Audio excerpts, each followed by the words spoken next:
Hello, everybody. There's a couple announcements I want to make before we get into today's reading. Yes, I got a haircut. Yes, I'm sunburnt. And yes, it has been almost 10 days between this part and the previous one. That's because my schedule's been getting a lot busier. College is starting back up. And the first 7 or 8 minutes of this video were filmed before I got a haircut. And I'm filming this afterwards. So my hair is probably going to change like twice throughout this video. Also, I might have to relocate where I film these due to college making my schedule more inconsistent. So I just wanted to let you guys know that will probably affect when I upload from this part onwards.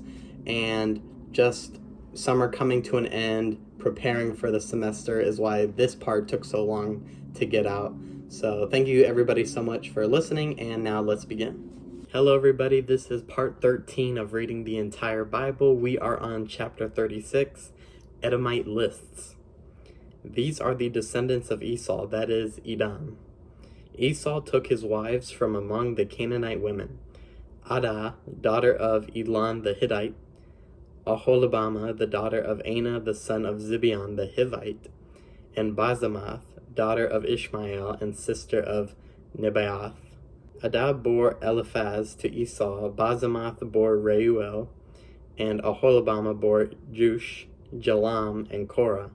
These are the sons of Esau who were born to him in the land of Canaan. Esau took his wives, his sons, his daughters, and all the members of his household, as well as his livestock, all his cattle, and all the property he had acquired in the land of Canaan, and went to the land of Seir, away from his brother Jacob.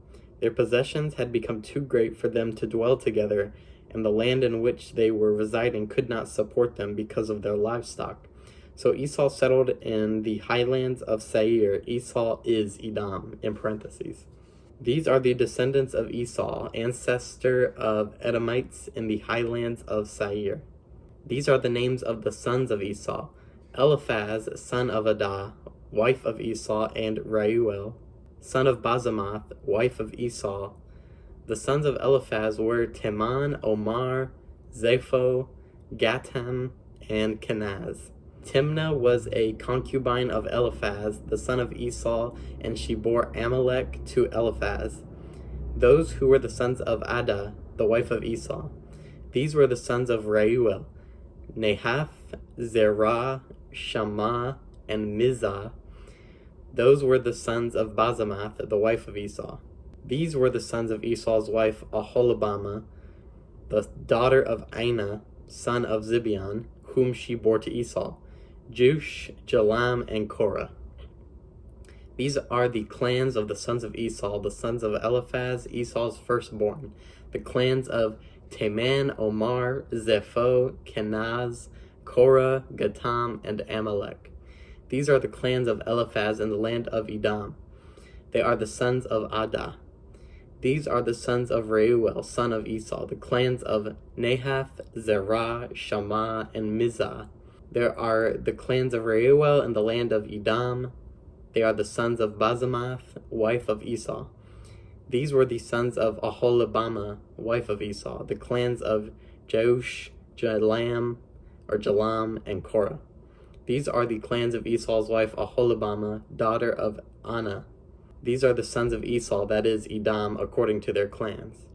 These are the sons of Seir the Horite, the inhabitants of the land: Lotan, Shobal, Zibeon, and Anah; Dishon, Ezer, and Dishan. There's Dishon, D-I-S-H-O-N, and D-I-S-H-A-N, Dishon and Dishan. Seir in the land of Edom. The sons of Lotan were Horai, H-O-R-I, and Hamam, and Lotan's sister was Timnah. These are the sons of Shobal: Alvin, Mahanath, Ebal, Shepho, and Onam. These are the sons of Zibeon: Aya and Anah. He is the Anah who found water in the desert while he was pasturing the donkeys of his father Zibeon. These are the children of Anah: Dishan and Aholibamah, daughter of Anah. These are the sons of Dishan: Hemdan, Eshban, Ithran, and Cheran. These are the sons of Ezer: Bilhan, Zaphon, and Akan.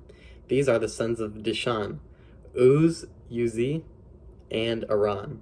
These are the clans of the Horites, the clans of Lotan, Shobal, Zibeon, Anna, Dishan, Azer, and Dishan. Dishan and Dishan, once again. Those are the clans of the Horites, clan by clan, in the land of Seir. These are the kings who reigned in the land of Edom before any king reigned over the Israelites.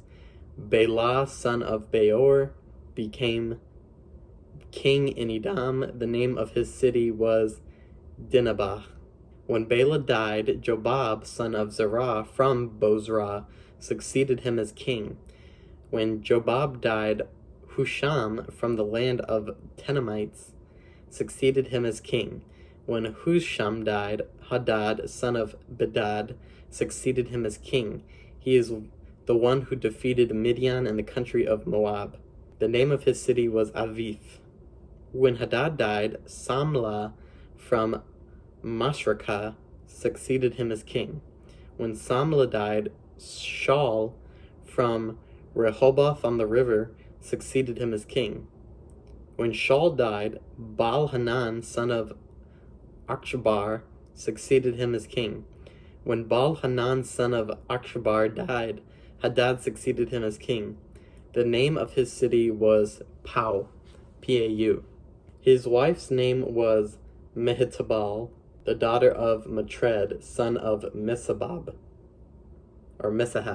These are the names of the clans of Esau identified according to their families and localities. The sons of Timnah, Alva, Jeheth, Aholibamah, Elah, Pinan, Kenaz, Taman, Mibzar, Magdiel, and Aram. Those are the clans of the Edomites according to their settlements in the territorial holdings, that is, of Esau, the ancestor of the Edomites. Chapter 37. Joseph sold into Egypt. Jacob settled in the land where his father had sojourned, the land of Canaan. This is the story of the family of Jacob. When Joseph was 17 years old, he was tending the flocks with his brothers. He was an assistant to the sons of his father's wives, Bilhah and Zilpah. And Joseph brought their father bad reports about them. Israel loved Joseph best of all his sons, for he was the child of his old age, and he had made him a long ornamented tunic. When his brothers saw that their father loved him best of all his brothers, they hated him so much that they could not say a kind word to him. Once Joseph had a dream, and when he told his brothers, they hated him even more. He said to them, "Listen to this dream I had. There we were, binding sheaves in the field, when suddenly my sheaf rose to an upright position, and your sheaves formed a ring around my sheaf and bowed down to it." His brothers said to him, "Are you really going to make yourself king over us? Will you rule over us?" So they hated him all the more because of his dreams and his reports. Then he had another dream and told it to his brothers. "Look, I had another dream," he said. "This time the sun and the moon and 11 stars were bowing down to me." And when he told it to his father, his brothers, and when he had told it to his father and his brothers, his father reproved him and asked, "What is the meaning of this dream of yours? Can it be that I and your mother are your brothers? Can it be that I and your mother and your brothers are to come and bow to the ground before you?" So his brothers were furious at him, but his father kept the matter in mind. Welcome to the other part of the video that I said would happen after about 7 or 8 minutes. It has been over a full week, but it's time to finish chapter 37, read chapter 38, and then I think that'll be enough for this video. Also, when I started this series, I was 17. It was my birthday 2 days ago. Now I am 18. God bless. Christ is King. Let's go ahead and continue. One day, when his brothers had gone to pasture their father's flocks at Shechem, Israel said to Joseph, "Are your brothers not tending our flocks at Shechem? Come, and I will send you to them." "I am ready," Joseph answered. "Go then," he replied. "See if all is well with your brothers and the flocks, and bring back word." So he sent him off from the valley of Hebron. When Joseph reached Shechem, a man came upon him as he was wandering about in the fields. "What are you looking for?" the man asked him. "I'm looking for my brothers," he answered. "Please tell me where they are tending the flocks." The man told him, "They have moved on from here. In fact, I heard them say, Let us go on to Dothan." So Joseph went after his brothers and found them in Dothan. They saw him from a distance, and before he reached him, they plotted to kill him. They said to one another, "Here comes that dreamer. Come now, let us kill him and throw him into one of the cisterns here. We could say that a wild beast devoured him. We will see then what comes of his dreams." But when Reuben heard this, he tried to save him from their hands, saying, "We must not take his life." Then Reuben said, "Do not shed blood. Throw him into the cistern in the wilderness, but do not lay a hand on him." His purpose was to save him from their hands and restore him to his father. So when Joseph came up to his brothers, they stripped him of his tunic, the long ornamented tunic he had on. Then they took him and threw him into the cistern. The cistern was empty, there was no water in it.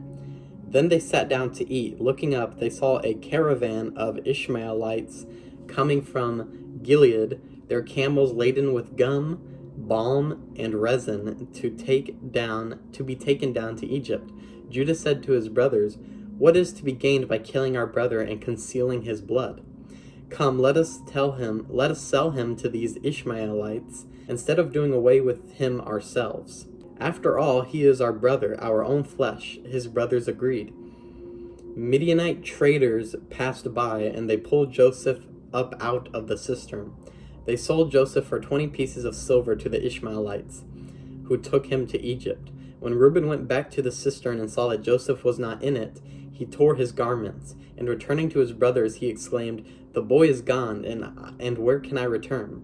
They took Joseph's tunic, and after slaughtering a goat, dipped the tunic in its blood.